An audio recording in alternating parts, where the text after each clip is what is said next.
On November 7, 1969, Sister Catherine Cesnik vanished in Baltimore.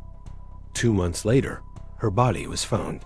For 50 years, her case remained a mystery until 2019, when a former priest was finally identified as the prime suspect. This is not a soulless eye channel.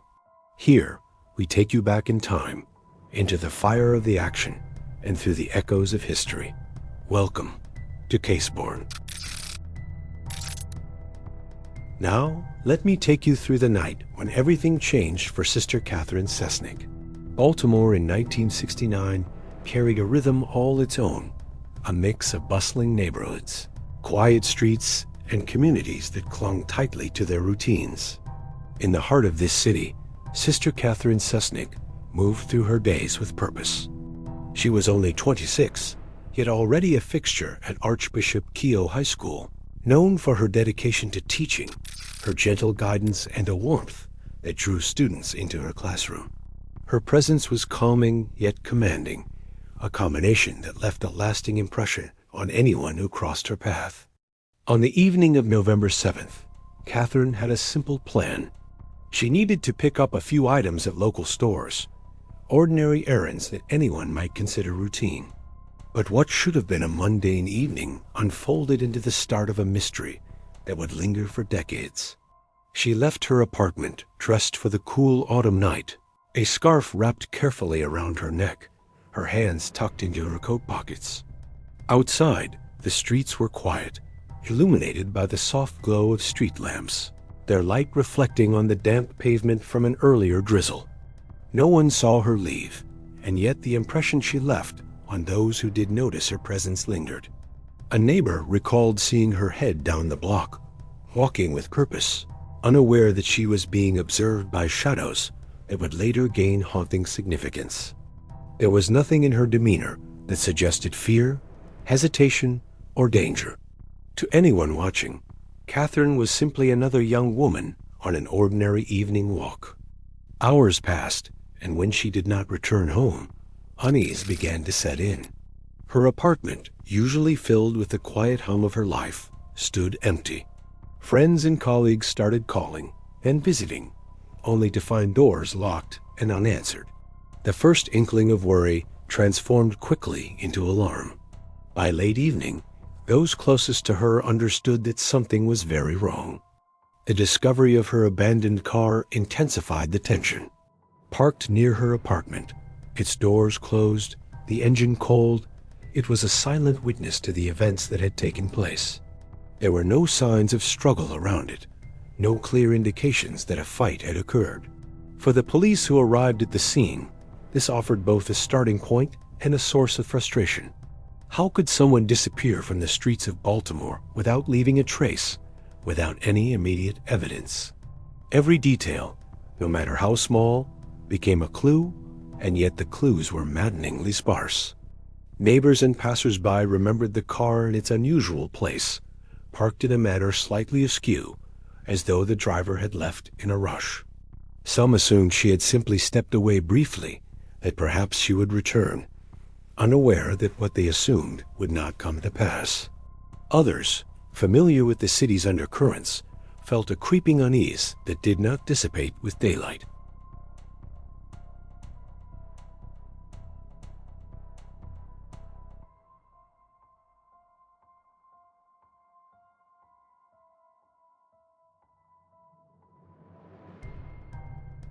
The initial police investigation began under the lens of standard procedure.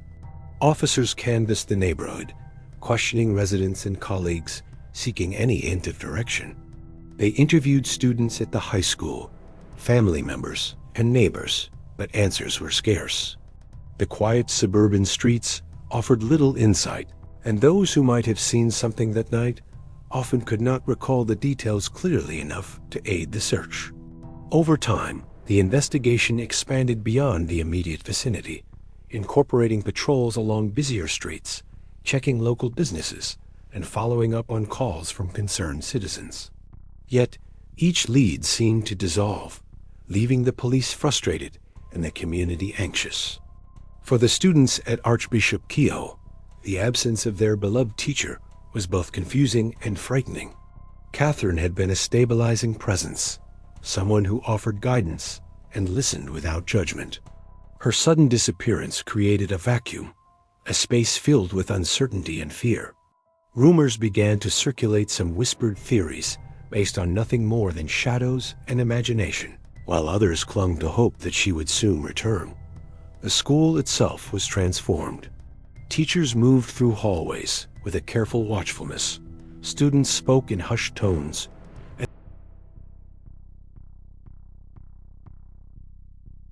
As the hours became days, the narrative shifted from hope to fear. Local media began reporting on the disappearance, capturing attention beyond Baltimore. Descriptions were printed. 26-year-old nun, last seen wearing her coat and scarf, a trusted teacher at Archbishop Kiel. Reporters spoke of her dedication, her connection with students, and the mysterious circumstances of her vanishing. Public interest intensified, but concrete information remained elusive. Throughout this time, the emotional weight of uncertainty permeated the community. Students grappled with the idea that someone they had admired, someone who had been a source of guidance and comfort, could simply vanish. Parents worried for their own children, questioning what dangers might exist even in the most familiar places. Friends and colleagues oscillated between hope and despair, clinging to the smallest hints, the faintest possibilities that Catherine might still be found. Meanwhile, the police worked quietly, methodically.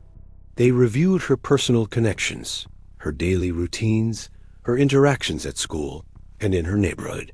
Each detail, however mundane, was examined with the understanding that in cases like this, seemingly insignificant observations often held the key to unraveling the truth. A witness who had noted a stranger nearby, a student who remembered an unusual comment, a neighbor who saw a car moving oddly, all were scrutinized.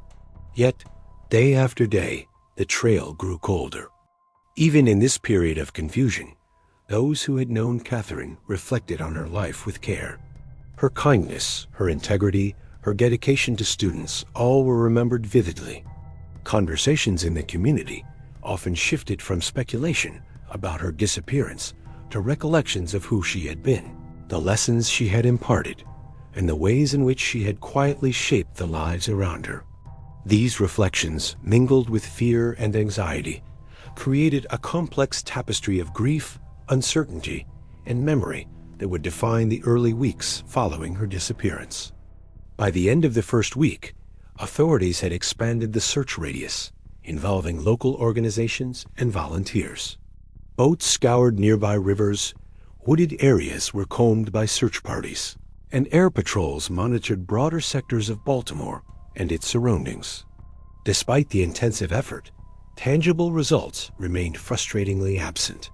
Every unanswered question weighed heavily on those involved, reinforcing the sense that the case was far from ordinary.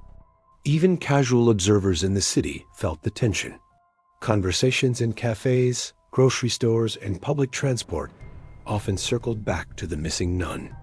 It was not merely a story of disappearance, it was a disruption of the expected, a reminder that danger could touch anyone, even those devoted to faith and education. In this way, Catherine's absence became both a local mystery and a symbol of broader unease, a point where ordinary life intersected with inexplicable tragedy. And so, the night of November 7th, 1969, became more than a date. It was the beginning of a story that would extend for decades, a story marked by silence, suspicion, and the enduring question of what truly happened to Sister Catherine Cesnik. Each day that passed, each search conducted, each call made in hope of information, deepened both the community's grief and its determination to understand. The disappearance was not merely the loss of one young woman. It was a disruption of trust, a challenge to the notion that anyone, anywhere, could feel entirely safe in their everyday world. Now, let me take you into the moment when hope collided with reality, 2 months after Sister Catherine Cesnik vanished. It was January 1970.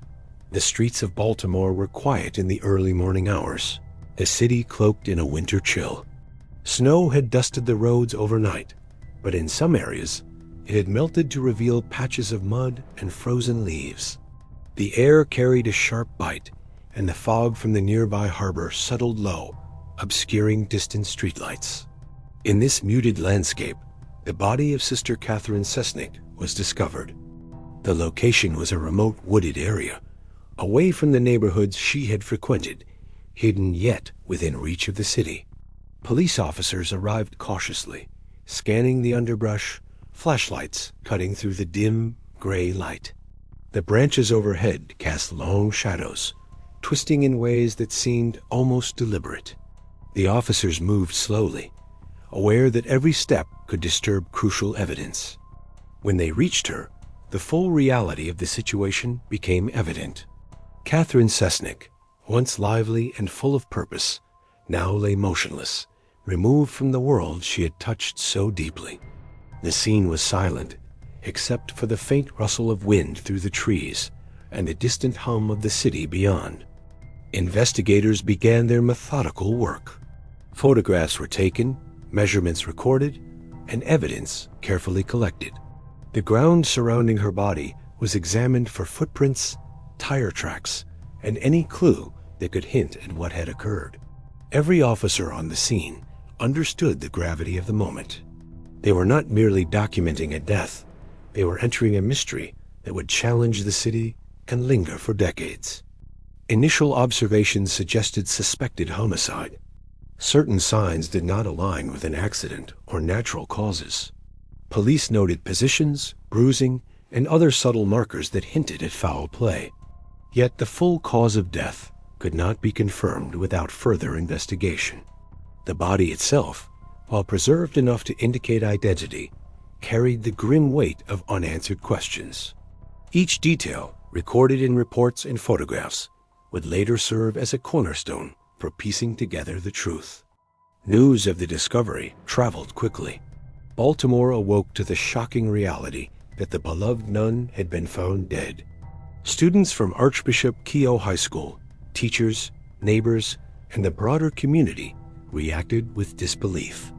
People struggled to reconcile the image of a kind, dedicated teacher with the violent reality of her death. Conversations in homes, classrooms, and churches carried a mixture of grief and fear, mingling into a pervasive sense of unease. For those who knew Catherine, the shock was almost unbearable. Friends remembered her gentle humor, her patience with students, the way she had guided them through the chaos of teenage life. Family and colleagues recalled her meticulous routines and her careful attention to detail. The contrast between the vibrant life she had led and the circumstances of her death created an emotional dissonance that hung heavily over everyone who had been touched by her presence. Police expanded the investigation immediately. Officers retraced her steps from the night she disappeared, reviewing her errands, interactions, and the neighborhood she had lived in. Witnesses were questioned in detail. Neighbors, passers-by, and anyone who might have seen something unusual in the days leading up to the discovery. Each account, no matter how small or seemingly insignificant, was logged and analyzed. A single overlooked detail could hold the key to understanding what had happened. The physical environment of the wooded area added complexity. Trees, underbrush, and uneven terrain obscured much of the ground. Footprints from animals, hikers, and even police officers themselves created a chaotic mix. Officers took care not to contaminate the scene, but even in such careful work, nature and time introduced uncertainty. Every branch, every patch of disturbed soil had to be interpreted with caution. As news spread through the city, public grief intensified. Candlelight vigils were held in her memory. Students and neighbors gathered, sharing stories of her kindness and reflecting on her impact. Yet beneath the grief, questions dominated. Why her? Who could commit such an act? The community's pulse quickened with anxiety and sorrow.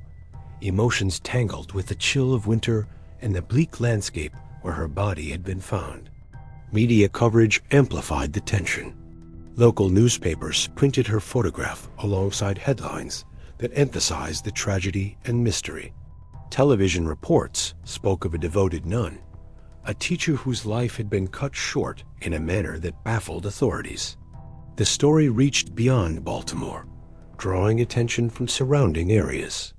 Each report, each broadcast, reinforced the stark reality. A life devoted to faith and teaching had ended violently, leaving an enduring void. Investigators faced logistical challenges. The area was remote, the terrain uneven, and daylight limited. Officers worked in shifts, documenting meticulously, noting every potential clue: broken branches, displaced leaves, traces of movement. They marked distances, directions, and alignments, understanding that the arrangement of the scene could tell a story if analyzed correctly. Witnesses described odd or suspicious activity in the days leading up to the discovery. Some recalled seeing unfamiliar vehicles parked near the neighborhood. Others remembered hearing strange noises or glimpsing figures moving through shadows.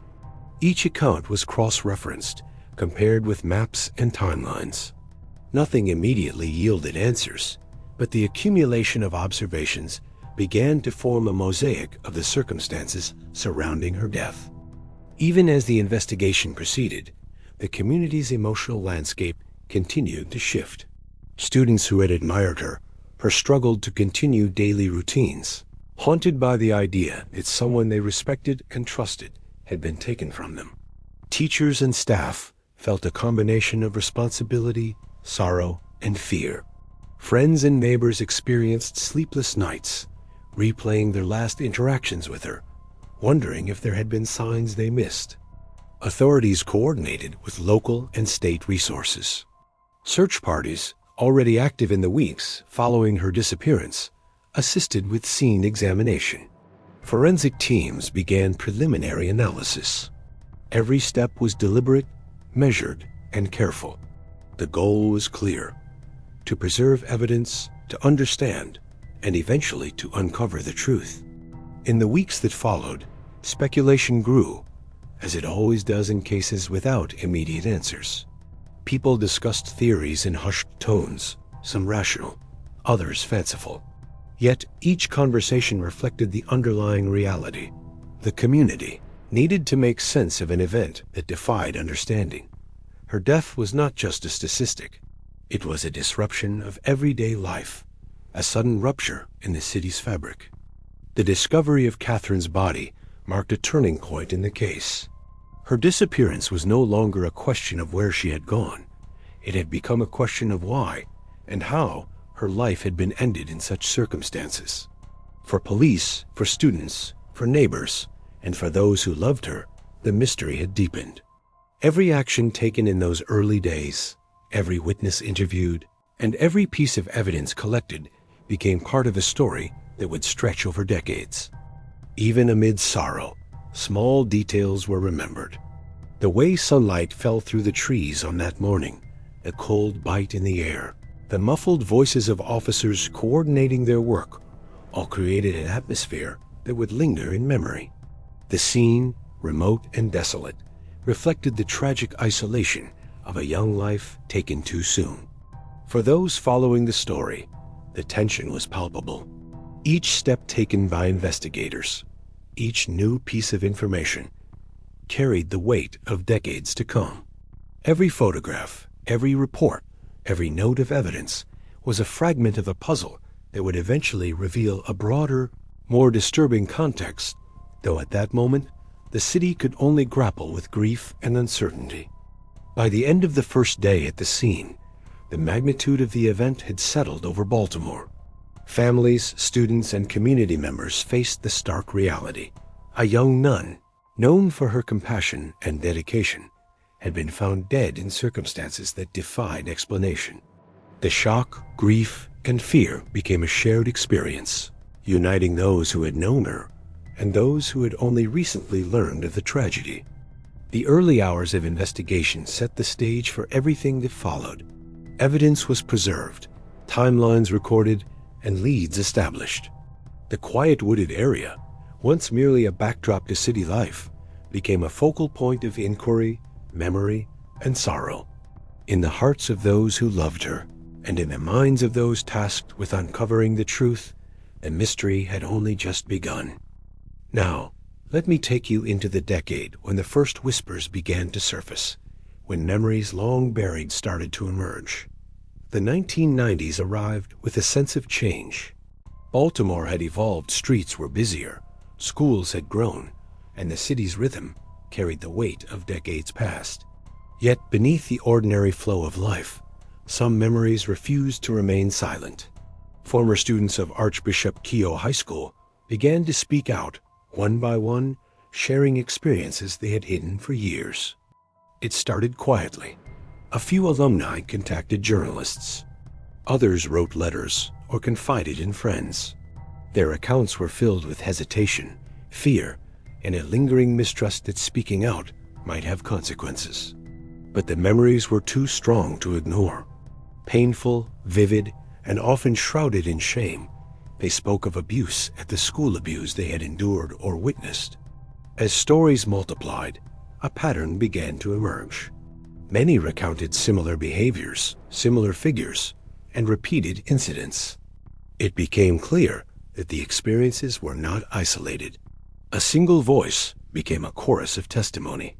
And among the names that surfaced repeatedly, one stood out with increasing frequency. Father Joseph Maskell.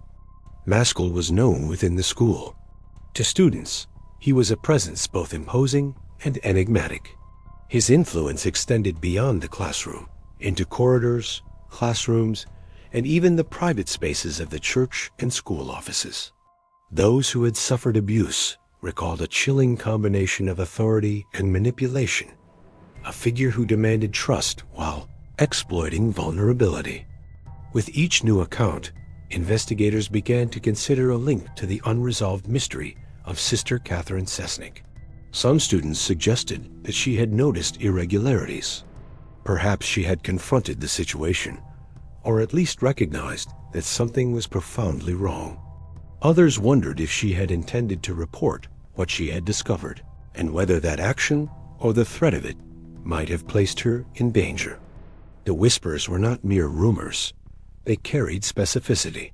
Former students recalled conversations, strange incidents, and moments when Cesnik had appeared concerned or troubled. There were accounts of her raising questions, noticing distress in students, or quietly attempting to intervene. The more testimonies emerged, the more her role took shape, not just as a victim of circumstance, but as a possible protector of others. Public awareness grew slowly at first. Local media began reporting on the allegations with caution, respecting the privacy of victims while acknowledging the seriousness of their claims. Each article, each broadcast, added pressure on institutions long silent.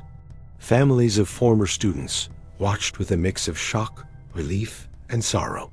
Finally, voices that had been suppressed were being heard, yet the acknowledgement brought no immediate resolution. Investigators revisited old files. School records, police reports, and letters became points of focus. Patterns were cross-referenced. What had been dismissed decades earlier as unverified accounts were now re-examined under a lens of credibility and urgency. Every note, every memorandum, every mention of incidents involving Maskell was catalogued and analyzed. The emotional weight of these revelations was immense. Students recounted moments of fear, the feeling of being alone, powerless, and trapped in a system designed to protect authority rather than them. Yet, in the middle of these accounts, Cesnik's name emerged repeatedly. She had been a witness, a teacher who had noticed, a nun who may have attempted to shield students. Her sudden disappearance and untimely death cast a long shadow over these revelations. Each story told during this decade carried layers of tension. Some former students described how Maskell's actions left lasting psychological scars, affecting their confidence, trust, and relationships well into adulthood. Others reflected on fleeting moments when Cesnik offered comfort or guidance, small acts that became lifelines in an environment of fear. These memories painted a dual portrait, one of a powerful abuser and one of a compassionate teacher caught in circumstances beyond her control. Even as individual stories were recounted, the broader picture remained hazy. Investigators struggled to connect events separated by decades, relying on human memory that was, at times, fragmented. Yet the volume of accounts, the consistency in detail, and the courage of those coming forward gradually created a foundation for renewed scrutiny. The whispers of abuse were becoming undeniable threads in the tapestry of the case. Communities surrounding Archbishop Keogh reacted in complex ways. Alumni networks discussed the unfolding allegations quietly, in living rooms and over phone lines. Some parents expressed anger at what had been hidden for so long, questioning how institutions could allow such behavior to persist. Others feared the ramifications of public exposure, uncertain of how the revelations might affect their own families or community reputations. Within the city, conversations about the case began to intertwine with broader societal movements. Awareness of institutional abuse, particularly in religious settings, was growing nationally. Baltimore's residents were not isolated from these discussions. The narrative of Sister Catherine Cesnik, intertwined with the allegations against Maskell, became part of a larger dialogue on accountability, protection, and the failure of oversight. Each witness brought a unique perspective. Some recounted incidents that were subtle but significant: a look, a comment, a pattern of intimidation. Others told of more overt abuse, actions that left indelible marks. Investigators and journalists compiled these accounts meticulously. They sought to understand not just the facts of the past, but the lived experience of those affected. By the late 1990s, Cesnik's story had acquired new dimensions. She was no longer remembered solely as a missing or murdered nun. She was increasingly recognized as someone who had been aware of danger, someone whose life intersected with hidden abuses, and whose death carried unanswered questions related to what she may have discovered. The combination of her disappearance and the emerging testimonies created a persistent, haunting tension. Even those who had never met her felt the weight of these revelations. The story of a young teacher, dedicated and observant, whose life ended prematurely under mysterious circumstances, resonated beyond the school walls. Public interest slowly intensified as the connections between her death and the hidden abuses at Archbishop Keogh became impossible to ignore. Every new allegation, every recollection, added urgency. Authorities began to see patterns in the decades-old reports. Although the immediate connection to her death was not yet confirmed, the potential link between Cesnik and Maskell drew increasing attention. The case, long stagnant, was shifting. Whispers were growing louder. Shadows from the past were moving into light. Within the hearts of those who remembered her, Cesnik's presence persisted. Former students who came forward often spoke of her guidance, her concern, and the moments when she had been a silent observer of injustice. The juxtaposition of her kindness and the darkness surrounding the school made her story more compelling, more urgent. By the end of the decade, the groundwork was laid. The 1990s had revealed a hidden narrative: abuse, fear, and the courage of those who finally spoke. Cesnik's name had re-emerged in a context that demanded attention.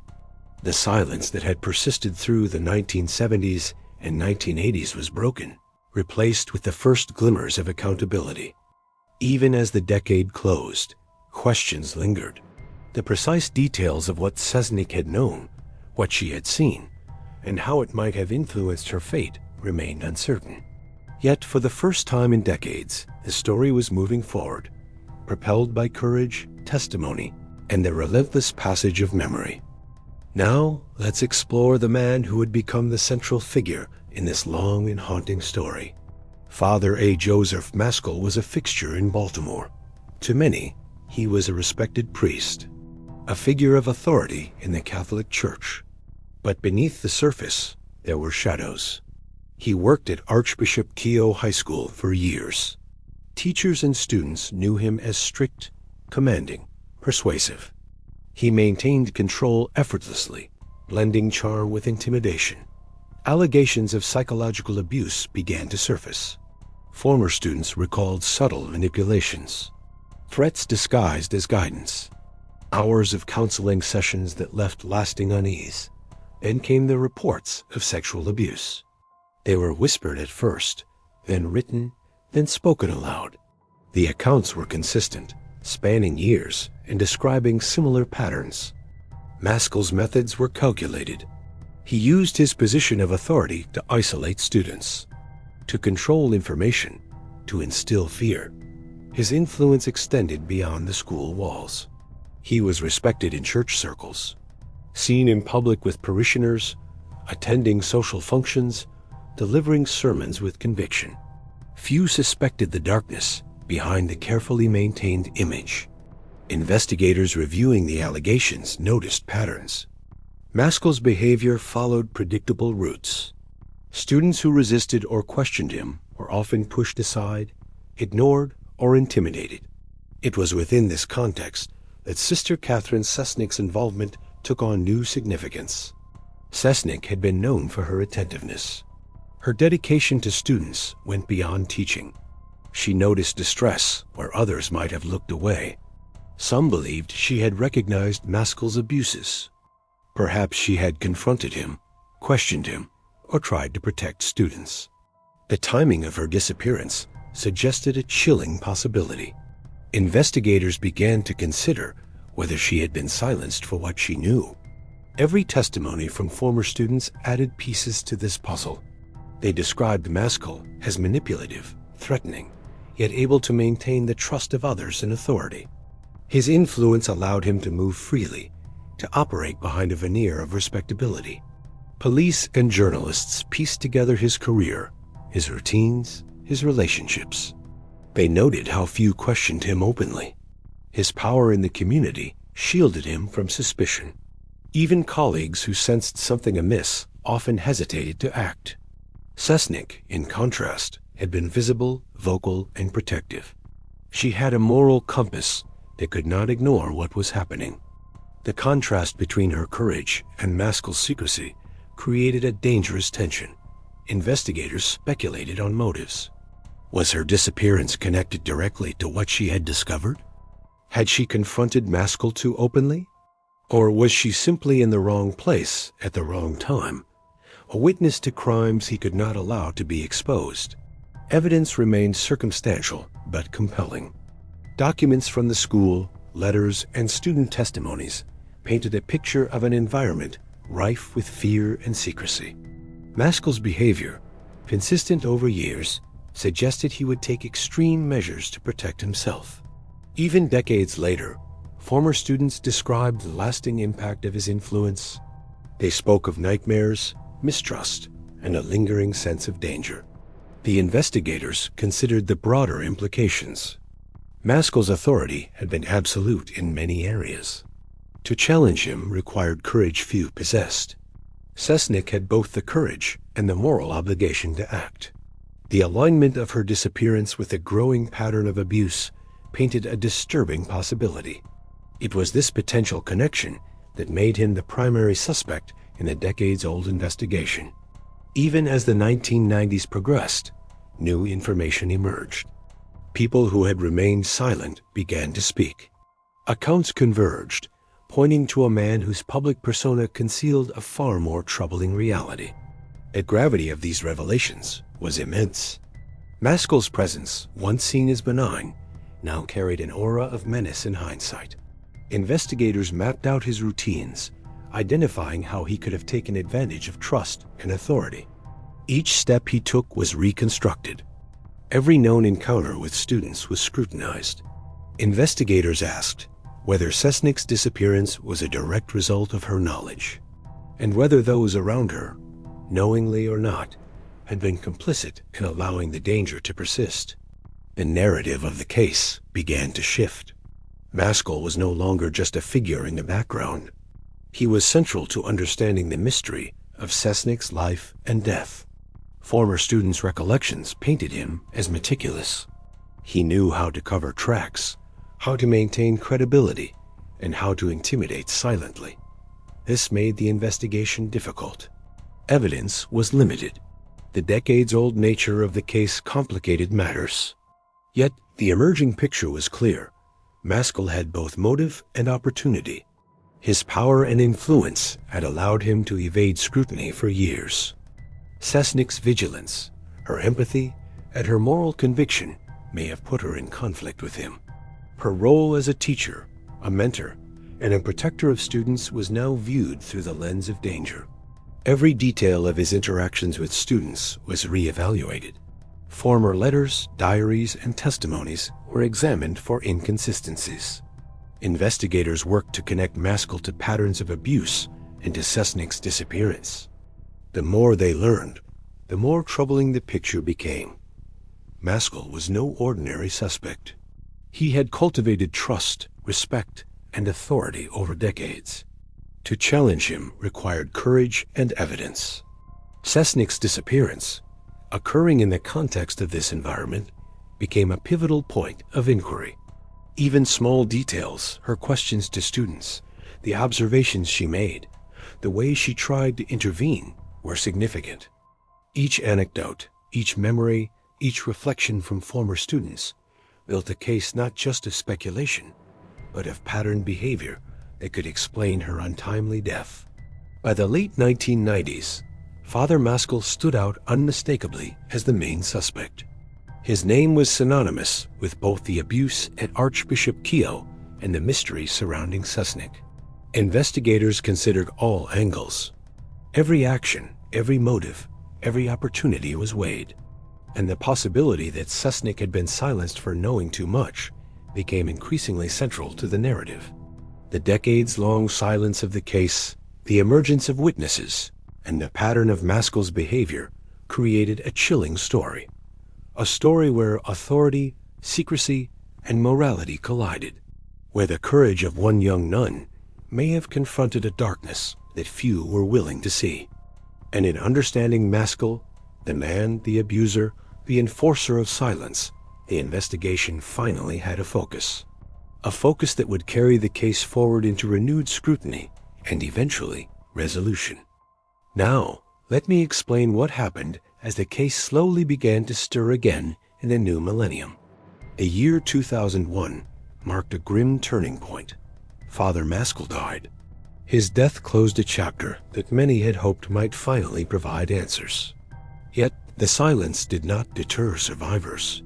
Former students continued to fight for justice. Their voices, long suppressed, grew louder. They reached out to authorities, journalists, and advocacy groups. Each testimony added a layer of urgency.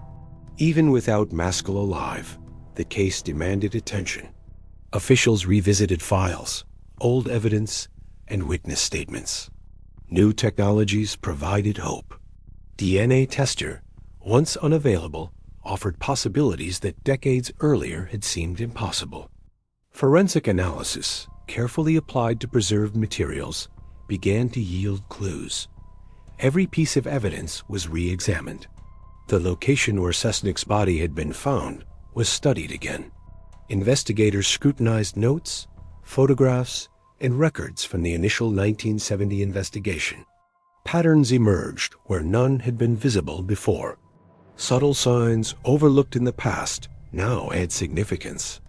Survivors shared details previously untold. Memories resurfaced, sometimes fragmented, sometimes vivid. Each recollection added context to the environment in which Cesnik had lived and taught. Investigators had to piece together decades of history. The slow progress was frustrating. Procedures were meticulous, requiring patience and precision.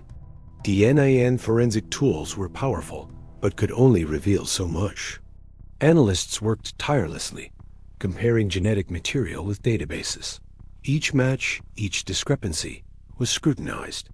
The aim was clear: identify connections that had long been invisible. Families of the victims followed developments with hope and apprehension. The possibility of finally understanding the truth drove them forward. Media coverage expanded. Articles, documentaries, and reports brought public attention to the decades-long struggle. Awareness increased, but so did the weight of expectations. Every claim had to be verified. Every lead demanded careful consideration. Investigators approached the case with both determination and caution. They were aware of the long history, the past missteps, and the delicate nature of survivors' testimonies. The work moved slowly, but momentum was building. New forensic techniques allowed previously ignored evidence to be reanalyzed. Clothing, objects, and preserved samples were scrutinized for DNA traces. In some cases, previously degraded evidence now provided usable material. These scientific advances, combined with survivor accounts, began to illuminate what had long been shrouded in darkness. At the same time, investigators reviewed Maskell's past activities. Connections between his behavior and the circumstances surrounding Cesnik's disappearance were considered in light of modern understanding of abuse and criminal patterns. The environment at Archbishop Keogh High School was reevaluated. The patterns of intimidation, secrecy, and authority abuse became more apparent. Survivors' testimonies were central to this process. Each story, each memory, each detail helped reconstruct events decades past. The emotional toll on witnesses was significant. Sharing traumatic experiences required courage and resilience. Yet their determination fueled the investigation. Law enforcement documented every new lead meticulously. Files were updated, timelines adjusted, and forensic possibilities explored. Even small discoveries were significant. A single DNA match, a corroborated testimony, or a new piece of evidence could shift the case forward. The renewed focus inspired hope among families. It also stirred memories long held in silence. Discussions of what had happened decades earlier resurfaced in homes, schools, and public forums. This was not just an investigation, it was a collective reckoning. Each step forward was careful, deliberate, and laden with historical weight. The combination of survivor courage, forensic advances, and institutional reevaluation set the stage for eventual breakthroughs. Investigators knew that justice had been delayed, not denied. The slow progress reflected both the complexity of the case and the care with which authorities approached it. By the end of the decade, a framework for understanding the circumstances of Cesnik's death was taking shape. Survivors, investigators, and families maintained vigilance. They remained committed to uncovering the truth. Though decades had passed, the story refused to fade. Each forensic test, each new account, each revisited file brought the investigation closer to resolution. The renewed attention highlighted the interplay of courage, persistence, and science. Even after so many years, the case had not been forgotten. The 2000s had rekindled a search that decades of silence could not extinguish. Every effort, every detail, every survivor voice contributed to a slow but steady unveiling of truth. And as investigators moved forward, the pieces began to align, setting the stage for discoveries that would finally shed light on the mystery of Sister Catherine Cesnik. Now, let me explain how, after decades of investigation, the prime suspect in Sister Catherine Cesnik's murder was finally identified. The year 2019 brought a turning point in a case that had haunted Baltimore for half a century. Decades of silence, frustration, and unanswered questions were now giving way to clarity of a kind. Investigators confirmed that Father A. Joseph Maskell had remained at the center of suspicion all along. He was no longer just a shadow in the files or a name in survivor testimonies. Scientific methods and modern forensic analysis allowed the pieces of the puzzle to connect in ways previously impossible. DNA tester, long unavailable or inconclusive, became a critical tool.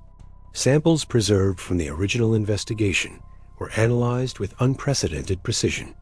Forensic specialists compared these samples against databases, looking for matches that could confirm links to Maskell. Though he had died in 2001, Maskell's past could now be examined in stark detail. The testimonies of former students, many of whom had come forward decades earlier, were reevaluated in light of modern evidence. patterns emerged clearly. Moments of fear, memories of abuse, and recollections of Cesnik's concern coalesced into a coherent narrative.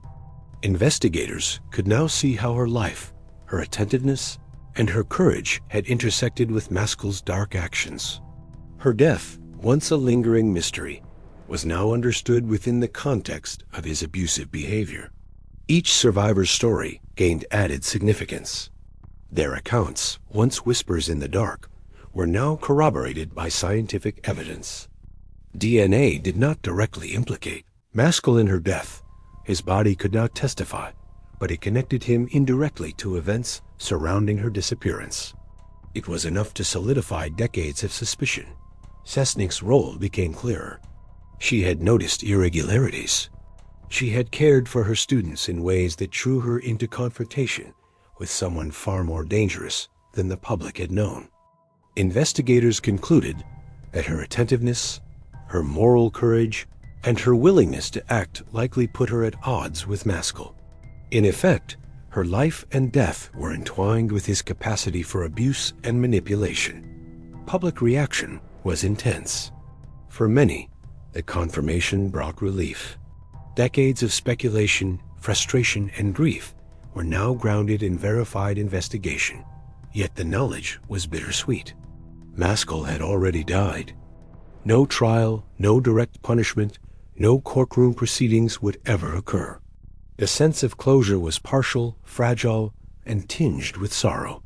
Families and survivors wrestled with the reality.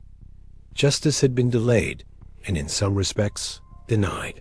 Still, recognition of the truth validated their long struggle.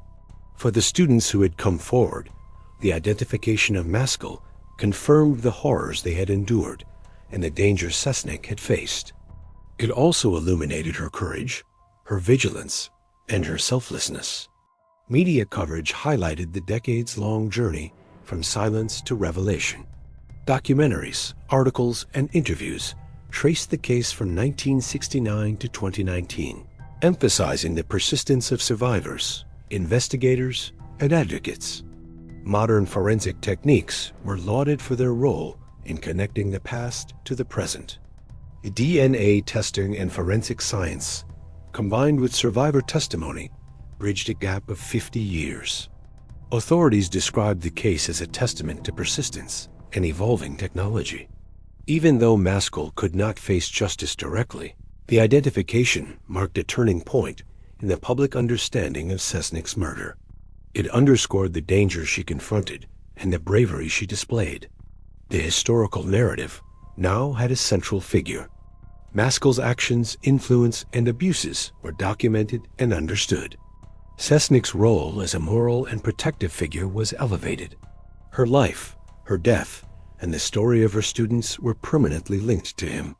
The painstaking process had involved thousands of hours, reviewing files, analyzing evidence, and speaking to witnesses. Each detail contributed to a mosaic of understanding. The confirmation of Maskell as the prime suspect was not the end. It was a moment of reckoning, of historical clarity, and of recognition for the courage of those who had survived. It allowed the community to confront a dark chapter with honesty. Forensic breakthroughs demonstrated how modern science could illuminate events long obscured by time. Even after 50 years, the truth could emerge. Survivors reflected on the long journey. Many expressed relief that Maskell's role was finally confirmed. Some experienced renewed grief, revisiting the circumstances of Cesnik's disappearance with a sense of finality that was both painful and validating. Historians, journalists, and advocates noted the broader implications. The case exemplified institutional failures, the consequences of silence, and the persistence of truth. It reminded everyone that the passage of time did not erase the importance of courage, witness, and careful investigation. Families and students recognized that, although Maskell was dead, acknowledging his role provided a form of justice, a recognition of wrongs committed. The decade-long process, from early testimonies to modern identification, illustrated the interplay of human memory, courage, and scientific progress. investigators emphasized the careful cross-checking of evidence. Survivor accounts, historical records, and forensic analysis all combined to form a compelling picture. While the court of law could not deliver a verdict, the court of history and collective understanding had. Maskell's actions were now part of the historical record. Cesnik's life and death were reframed with context, shedding light on her bravery and the risks she faced. The story, once a silent tragedy, had been brought into the light. Her legacy, intertwined with Maskell's dark influence, became a cautionary tale and a testament to courage. The case demonstrated that even decades of silence and suppression could be pierced. Evidence, persistence, and moral courage could eventually expose truths long hidden. 2019 marked the culmination of a journey that spanned 5 decades. It was a moment of recognition, reflection, and partial closure. For those who had waited, suffered, and fought to be heard, the identification of the prime suspect validated every effort and every voice. Yet the complexity and tragedy of the case remained. Maskell's death meant that justice in its traditional sense would never occur. Still, understanding the truth allowed families, students, and the public to confront history with honesty. It solidified the narrative, connected decades of events, and honored the memory of Sister Catherine Cesnik. Her life, her attentiveness, and her courage became inseparable from the story of the abuse she may have uncovered. The long journey from 1969 to 2019 demonstrated the tenacity of survivors, the importance of evidence, and the evolution of investigative methods. Even after half a century, the case reached a turning point. The story of Sister Catherine Cesnik, her students, and Father Maskell was finally clearer than ever before. Now, let me explain how Sister Catherine Cesnik is remembered today and the enduring impact of her life and story. Her students, the ones she taught and guided, still speak of her with reverence. They recall her warmth, her attentiveness, her dedication to every student who passed through the halls of Archbishop Keough High School. Small gestures linger in memory, a comforting word, a smile, the patience to listen when no one else would. Even decades later, these memories carry weight. Former students recount how Cesnik had a way of noticing the subtle signs of distress. She asked questions, observed carefully, and never dismissed a concern. In many ways, she became more than a teacher. She was a guardian, a witness to the struggles and pain of those around her. Her life is remembered not only for what she did, but for what she represented. In a world where authority often went unchecked, she symbolized integrity and vigilance. Her attentiveness made her stand out. Her compassion made her visible to those who needed guidance. And tragically, it may have put her in danger. Her death left a void that could never be filled. Yet, it also inspired reflection. Former students see in her story a lesson about courage, the quiet courage of someone willing to observe, to question, to act, even in the face of risks. Her name became a touchstone for those advocating against abuse. She is remembered as someone who may have tried to protect the vulnerable, even when institutional structures failed to do so. Her life, though cut short, now carries a symbolic weight.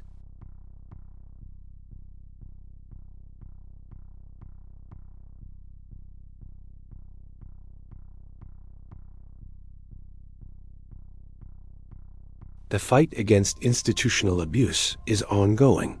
Cesnik's legacy fuels advocacy, awareness campaigns, and reform in educational and religious institutions. Her story resonates far beyond Baltimore. It is cited in discussions about accountability, protection of minors, and the necessity of listening to those who are vulnerable. Her name, once just a young teacher lost to tragedy, has become a symbol of moral clarity in the face of systemic failure. Each student, each survivor, and each family who remembers her carries forward a piece of her presence. The stories they tell about her continue to be shared in interviews, documentaries, and memorials. Her dedication and attentiveness remain instructive to educators, clergy, and guardians everywhere. The case also demonstrates the importance of persistence in seeking justice, even decades after events have occurred. Her students' willingness to speak up, investigators' diligence, and advances in forensic science together created a framework that finally identified her prime suspect. Though Maskell could never face justice, Cesnik's life and memory provided a path toward understanding, accountability, and recognition of survivors' experiences. Her story underscores the long shadow cast by abuse and the resilience of those who endure it. It highlights the courage required to confront wrongdoing, especially when the perpetrators hold power. In remembering her, people acknowledge both the tragedy of her death and the moral clarity of her life. Memorials and remembrances honor her influence, her teachings, and her concern for students' well-being. Each remembrance reinforces the values she embodied: empathy, attentiveness, and courage in the face of wrongdoing. Her name is now permanently associated with advocacy against abuse, with vigilance toward institutional accountability, and with the power of one individual to impact the lives of many. Her legacy continues in the work of those who fight against secrecy and the abuse of power. Teachers, advocates, and survivors invoke her story as a guide, a reminder that noticing, questioning, and acting can make a difference, even when faced with formidable authority. Sister Catherine Cesnik's life and memory serve as both a caution and an inspiration. Her influence reaches beyond her students, affecting communities, institutions, and public awareness.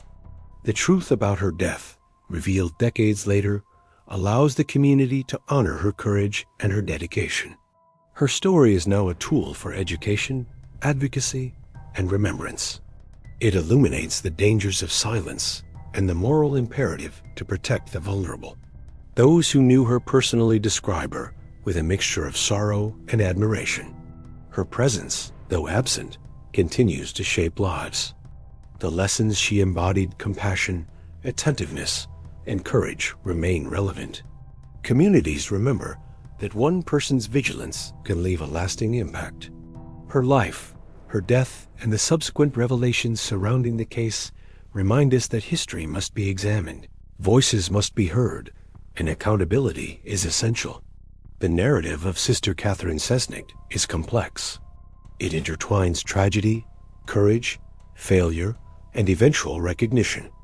It is a story that challenges institutions to improve, encourages individuals to act with integrity, and honors those who have endured harm. For students, survivors, families, and the broader public, her legacy is multifaceted. She is a symbol of hope, a reminder of what is possible when someone acts with care and conviction, and a stark reminder of the dangers of unchecked authority.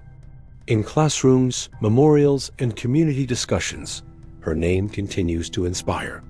Her story bridges the decades, connecting the experiences of the past to the responsibilities of the present. It highlights how vigilance, moral courage, and persistence can endure beyond a single life. Even in loss, her influence persists.